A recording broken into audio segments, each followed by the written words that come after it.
Episode 233, the follow-along series with Dell Finney. Welcome to the pursuit of the perfect race. I'm Coach Terry Wilson, and with each episode, I bring stories of athletes to you that share their experiences at races in order for you to learn how to have your perfect race. We will hear stories from athletes of all ages, abilities, and races of all distances. So regardless of where you fit in, there's something in it for you. Thanks for spending some time with me today. Now let the pursuit begin. Hey everybody, welcome back to the pursuit of the perfect race. Today I'm talking with Dell Finney for the Follow Along series for the month of January. Welcome to the show, Dell. Hello.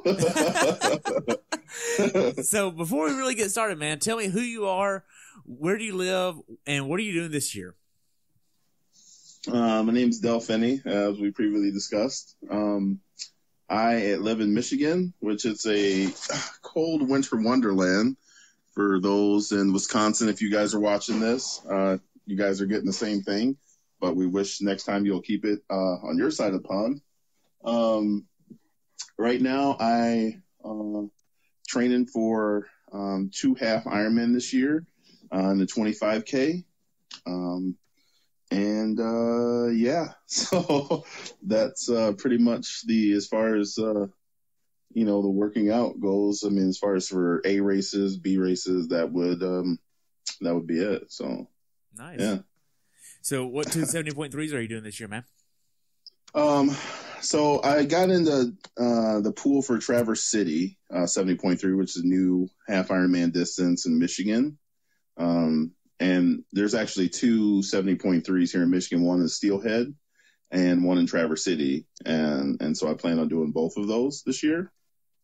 As well as I think it's called Amway 25K now. It used to be the Fifth Third, but I believe that there's been a name change, so I think it's the Amway 25K this year. Cool.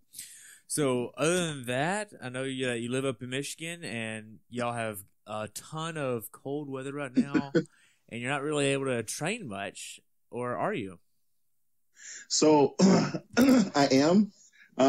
Because I actually hate the treadmill. So I actually run outside.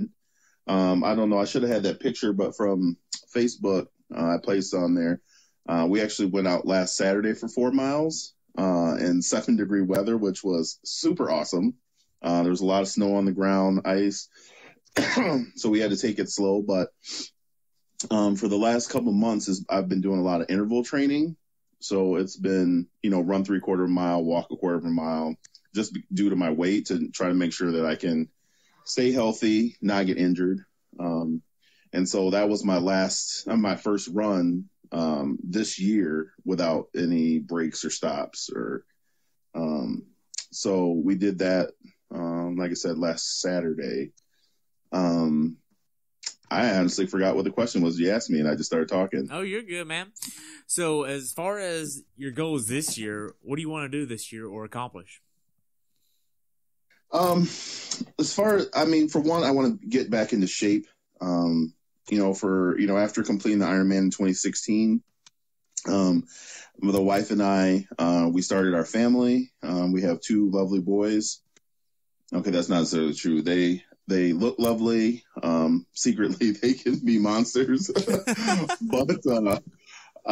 no, we started a family, and we kind of got out of the healthy eating and the healthy lifestyle.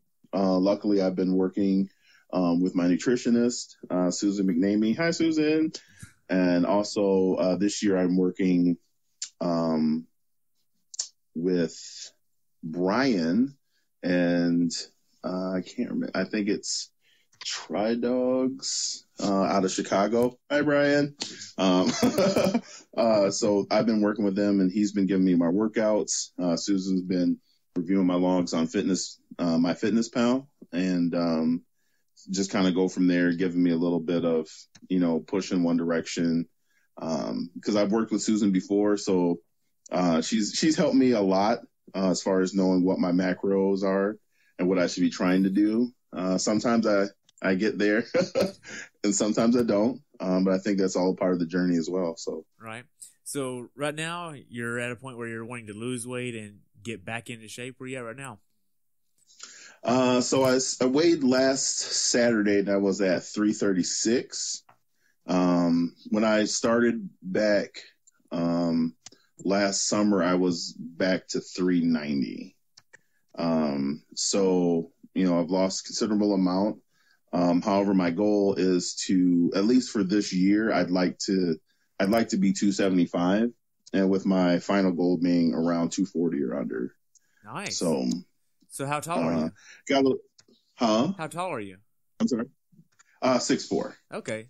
Yeah. So I got a little meat on my bones. But I went from I was at my heaviest, I probably wore a size 54 pants, and right now I'm down to a 40. So that's been a consistent change. And I mean, it was all been spurred on just because, I want to be able to play with my kids. Both my parents have high blood pressure and diabetes. And so, there's a good chance that they could inherit that as well.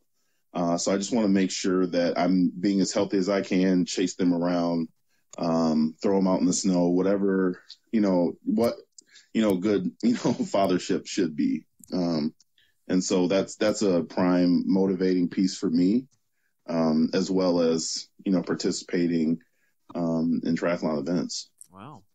So aside from sport, what's your day-to-day life like right now, man? Crazy. So I will, currently right now, my job, I'm a software engineer.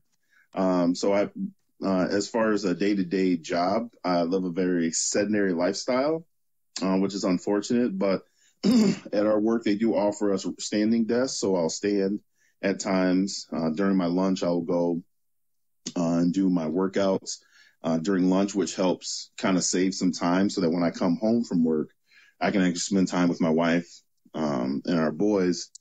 And then, either do my secondary workout or go to sleep or play video games. Video games. But yeah, I'm a nerd. I'm a gamer. As you can see, the Star Wars stuff above me. Yeah, I'm one of those public nerds. Still cool, but a nerd nonetheless. Wow.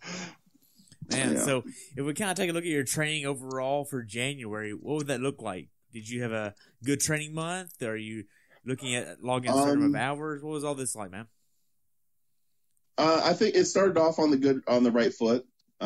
This year, my wife and I, instead of going out, I had suggested to her that, we do something new, so that we did a joint bike ride on our trainers to bring in the new year, which I said, we'll ride into the new year.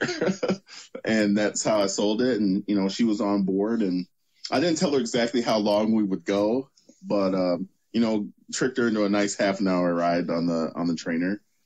So like the first week went very well as far as training. I started to get sick, the second week. Third, I was out with, strep and, stuff in my lungs. So don't know exactly, I don't remember what it was, but, so, I mean, one thing I've noticed is that as I get more in shape, I'm sick less often. So that's also another motivating premise. But so my training, my third week, I didn't do anything. My longest run this month was 9. So I did 2 9s this month. And then, pretty much keep my average in between like 10 to 15 as far as running miles.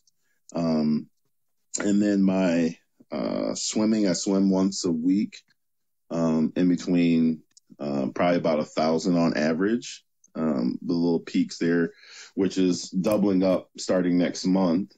And then we get our bike. I have like 2 to 3 bikes a week, anywhere from, half an hour to hour or a little bit more. But, so, I mean, on average per week, that's what it has been. So this last week, with the temperatures being as cold as they have been, like I said, it's -3 right now. So I didn't run yesterday.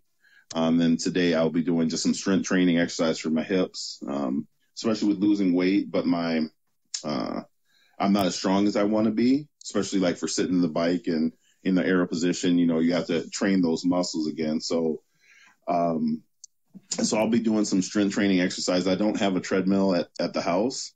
And with it being the wind chill being as cold as it is, it's not smart to go outside. And unfortunately, in Michigan, they closed for these 2 days. They've closed down the YMCA's as well.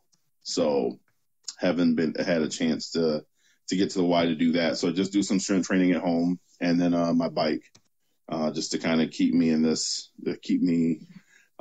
going until by Friday, I believe. It'll start warming up again, so we'll get back at it then. Okay. Actually, this Saturday we have a charity ride that we're doing in Grand Rapids. It's at one of the greenhouses for a local bike team here, and we'll be going there supporting them for that. And they have a 3-hour ride, and then my friend Jake and I will head out and onto the trails. So, so that's pretty much the plan so far. Yeah. Nice. So as far as your day-to-day nutrition goes for January, how was this? Did you control it as good as you could have? Did you make any adjustments to your nutrition? So, I have a plan, and like I've worked with Susan again long enough to know, what kind of macros I'm on. So like I'll have, my breakfast, at 6 to 7 o'clock, and then every 3 to 4 hours I'll eat something again. And like I said, for the first 2 weeks it was on point. I've been very diligent to kind of stay away from fast food and, having a lot of excess carbs, the pizzas and all the stuff that tastes good. But I will say that, being sick, and when weather is like this, you kind of get a little lax on necessarily hitting everything you're supposed to. And that's just, we're supposed to be mentally tough all the time, but I'm just like everyone else. There's times when, hey, we're just going to grab something quick, easy. The kids are, we're about to throw them outside in the snow, close the door. So, you just want to grab something quick. And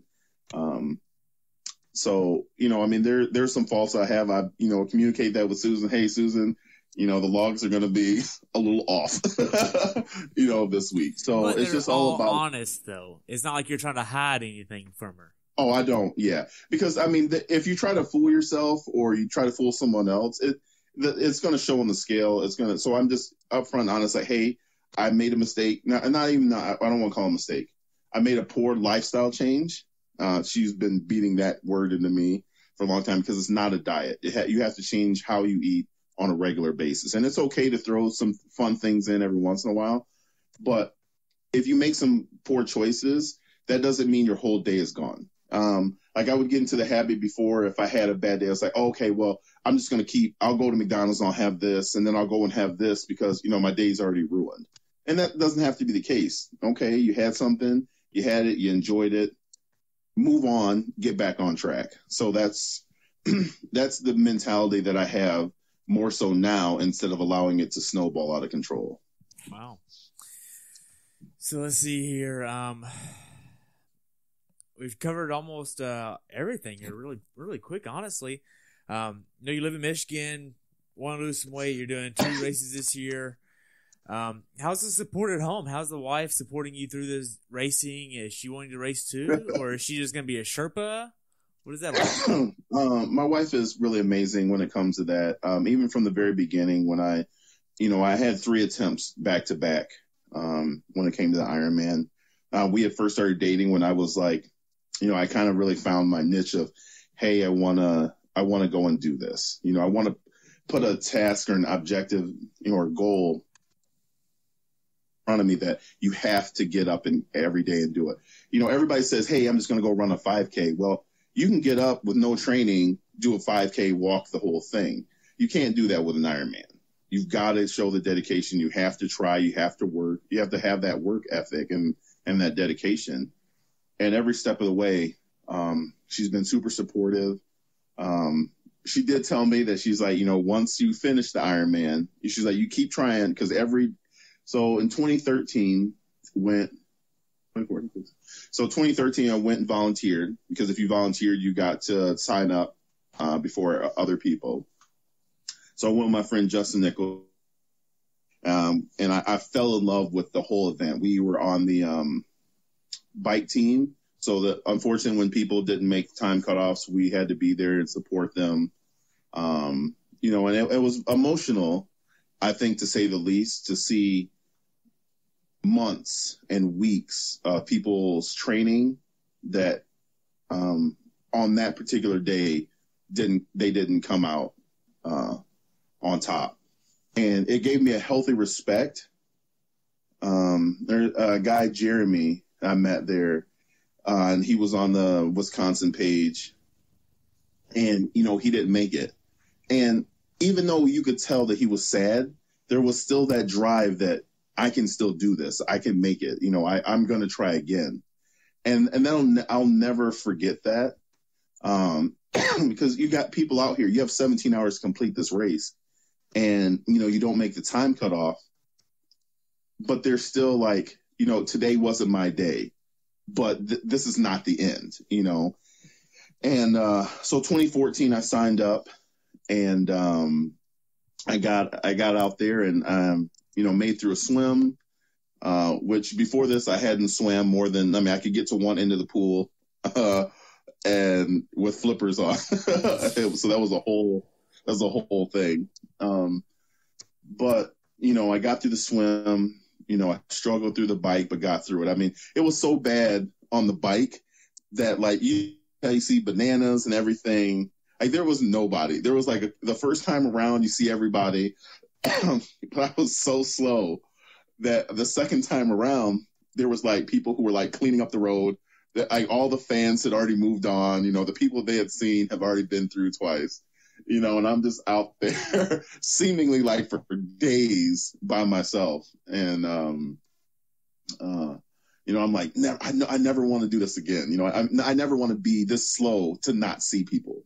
Because when you're out there, it's you and your bike and your thoughts, and one will win.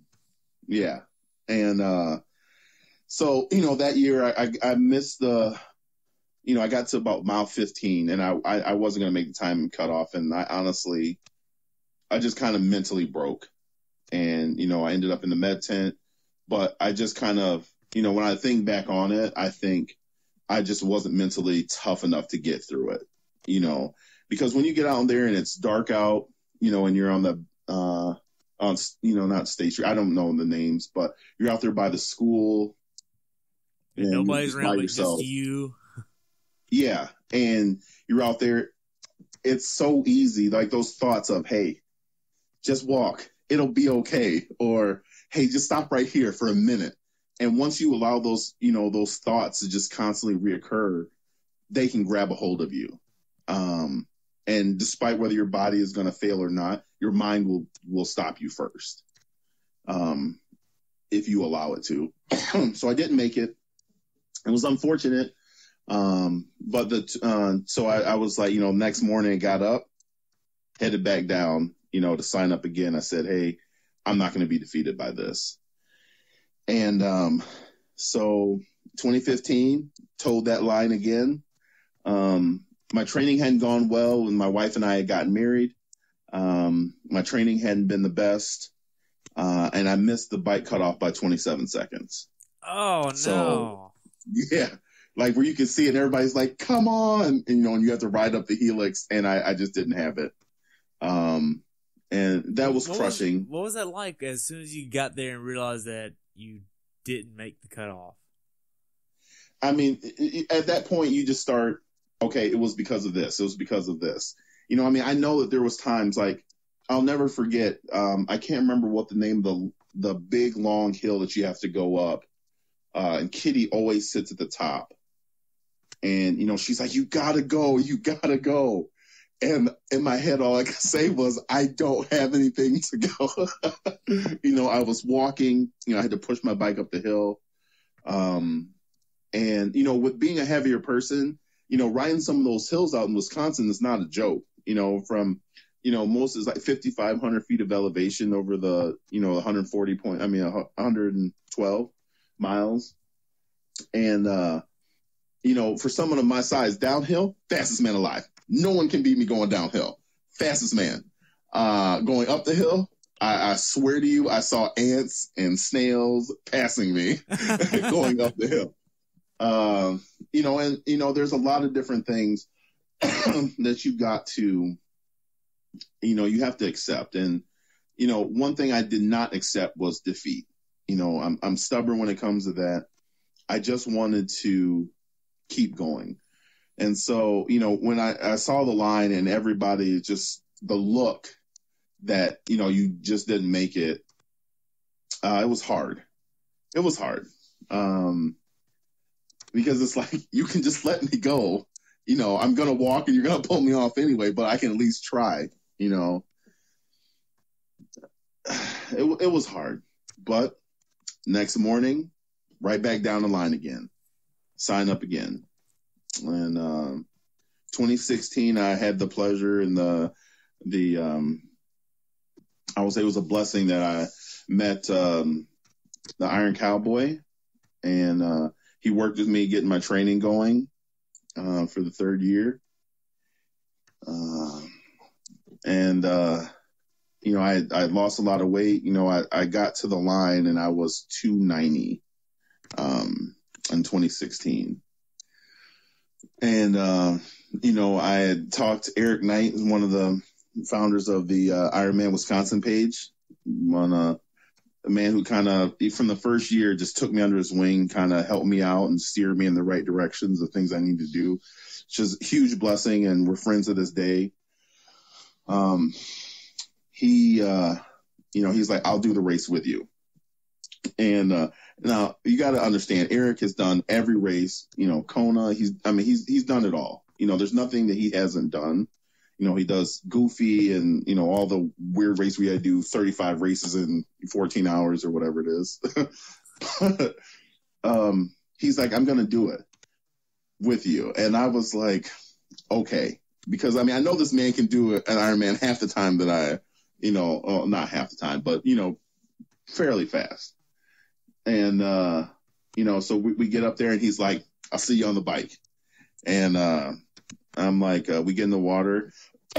He's a much faster swimmer, but I beat him out of the water. And, I saw my wife. I'm like, where's Eric? And she's like, he hasn't come out yet. And I was like, yeah, even if that was it for the day, and so many people, everybody's like third time's the charm. There's so many people where I had to literally just stop looking because everybody was cheering. Everybody, there was people out there with the Team Dell shirts on, and like, it's not only, I don't know.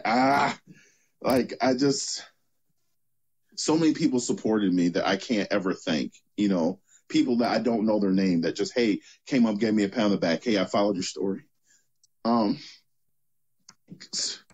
Sorry. Just, so many people have just, for whatever reason, followed me, and I got on my bike. And I'm going, and it's just, I got to that place. I can't remember the hill, but Brent Emery always has his his shop store up there, and they're playing music for everybody. Midtown, I think it is, and all those guys, they're, Dell, let's go, and I'm. I'm walking up the hill because I'm not trying to put undue stress on I know what I have to do to get through this bike. And, I come around the second loop, and I came around when there are people still there, and you have no idea when like you go through and there's no one there, and I got to see the clown everyone talks about where, they stand in the thing and they jump out. And it was like, I felt like I had won the race, being able to see people on the same loop, Eric caught up, and, he kept dropping his chain. He had an unfortunate incident where he had been kneed in the groin during the swim, and he caught up to me, and You can't ride together. Obviously, you have to be 2 bike lengths apart, but he's like, I'm still here. So I could just hear his annoying voice. And, I got off the bike and it was still daylight. And that's never happened before, And I'm like, my thing is that, like, because I'm so heavy, I push down the pedals a lot, which I've been working on, trying to be more efficient. Actually pulling and pushing on the pedals. And, so we got off on the bike. We got off the bike, made it way past the time cutoff and, headed out on the run. And there's so many people that are like, this is his year. He's going to do it. And, there's so many people that I just saw the whole course, I started cramping up, and I had to walk a lot. But I was so determined, just bound and determined that this year I could do it. And then the voices crept back in. You're never going to make it. It's going to be hard. Yeah, you're in shape. Yeah, you're here. But you know what? Your time is slowing down. Just sit down, just wait. And, thank God for Eric. He was there to yell at me the whole entire time. Like, I'm like, Eric, my legs don't, no, my legs are hurting. Shut up. Everyone's legs hurt. And, cut them off. I don't care. You just don't stop.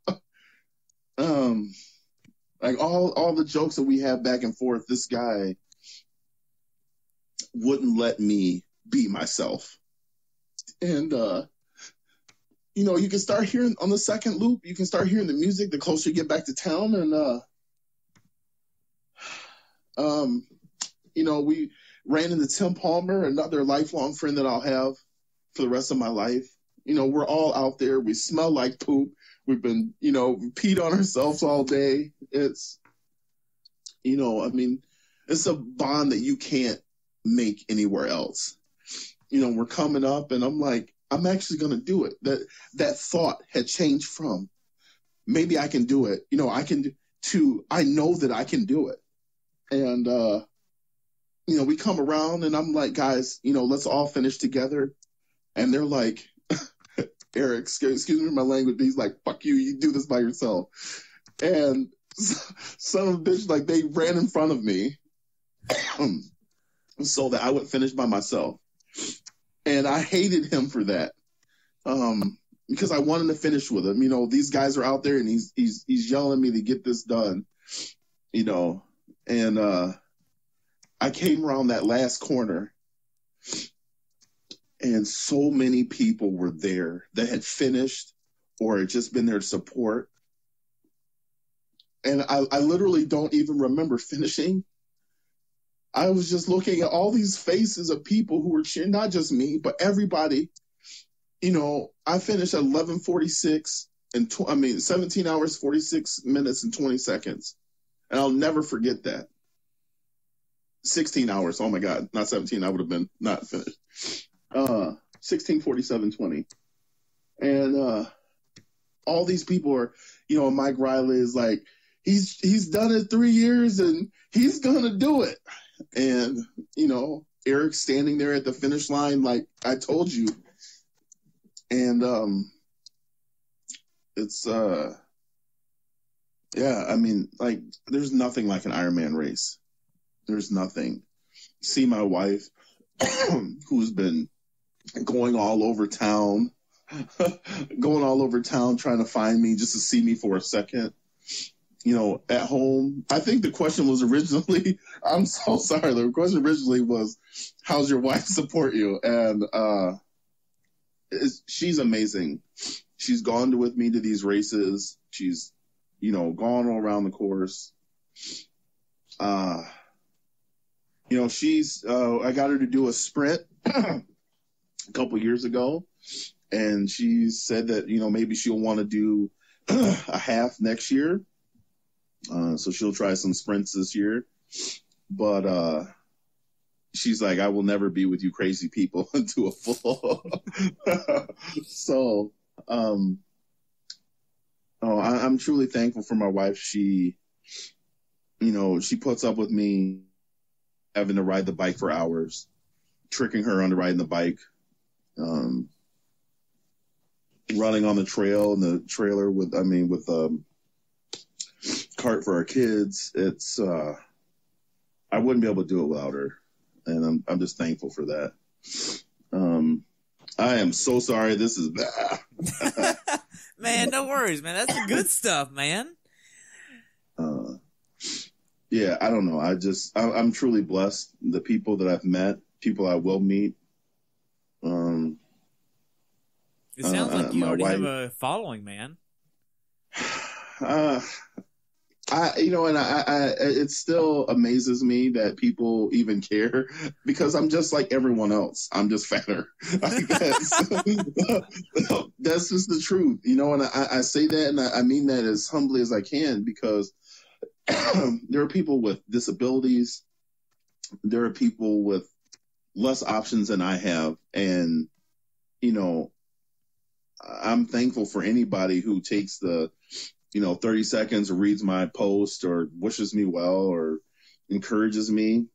And, and people say that I do the same thing for them. And I'm truly thankful for that, that they find something by me just being real. I have good days. I have bad days. I have terrible days. I have days that I don't want to go and work out, and it's always the great story when you don't want to work out and you have a great workout. But then there's also those days where you don't want to work out, you do, and you still hate it. Yes. So, it's not always, you have to be real. It's not every experience is not always going to be positive, but you have to make the most out of that. So, yeah. Man. I'm sorry, I just kind of went on a whole tangent there on my own. Man, so that's good, man. That's fine with me. So to kind of wrap everything up here, went through everything basically. What's your word or phrase to sum up January? Trial. I don't know why that word just came out, but that's what it is because this was my first real test. I think because, the last couple of months I've been super dedicated, no cheating on my, diet plan. No, I've been sick, but I've bounced right back at, I was really focused even through the holidays. And this is my first real trial of being sick, not hitting all my workouts, not giving it 100%. And that's the old Dell, and, you have to every day make the best choice or try to make a better choice. And that's, well, that goes for life, that goes for your relationships, whatever it is. I just know that there's been trials this month and I'm looking at overcoming them and besting them. So. Wow. Well, Dale, thank you so much for spending a little bit of time with me today. This is going to be so great. You already have me crying on the first episode. So we will touch back next month for February and every month thereafter. So we'll touch base every month. And then after your 270.3s this year, man. I'm ready for it. Not right now, but I will be ready for it when they go. Awesome. Well, nice watch band there. Yeah. Same one as yours, man. Yeah. Have a good one, okay, man? You too. Thanks for tuning in today. I hope you were able to learn something from today's episode. If you enjoy the show, please take a minute to leave a review on iTunes or share it with a friend. Be sure to subscribe so you never miss an episode. If you'd like to see pictures from this athlete's race, learn more about who I am, what I'm doing, or be on the show yourself to share your story, check out my website at CoachTerryWilson.com. Until next time, continue the pursuit.